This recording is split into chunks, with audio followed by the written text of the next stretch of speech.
நான் இன்னைக்கு ஃபிட்ராக் அரினாவோட folder and social event வந்திருக்கேன். இது உங்க நெக்ஸ்ட் ஹாபியா இருக்கலாம். எப்படின்றத பாருங்க. போல்டரிங்னா இந்த மாதிரி ஒரு பெரிய வால்ல நிறைய ஹோல்ஸ் கொடுத்துருப்பாங்க. அது ஒண்ணுனா பிடிச்சி மேலே ஏறணும். வார்ம் அப் முடிஞ்சதும் கிளைம்பிங் ஷூஸ் கொடுத்துருவாங்க. அப்புறம் எந்த ஹோல்ல எப்படி ஏறணும்ன்றத சொல்லிட்டு மோஸ்ட் இம்பார்ட்டன்ட்லி கீழே வந்தா எப்படி சேஃபா லேண்ட் ஆகலான்றத சொல்லி கொடுப்பாங்க.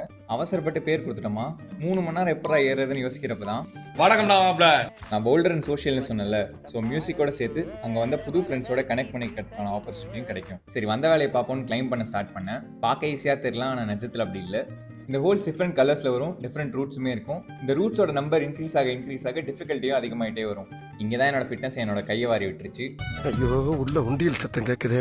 ஒரு ஹாஃப் அன் ஹவர் கழிச்சு ஒரு கஷ்டமான ரூட்ல உங்களால் அதை பிடிச்சி ஏறவே முடியாது. நான் நிறைய வாட்டி கீழே வந்தேன், ஆனால் செம்ம ஜாலியாக இருந்தது. நீங்கள் புதுசாக ஒரு கூலான ஹாபியை ட்ரை பண்ணணும்னு நினைச்சாலோ இல்லை புது விஷயத்த புது ஃப்ரெண்ட்ஸோட ட்ரை பண்ணணும்னு நினைச்சாலோ இது பெஸ்ட் ஆப்ஷனாக இருக்கும். ஃபிட்னு கமெண்ட் பண்ணுங்க, நானே டீடைல்ஸ் அனுப்புகிறேன்.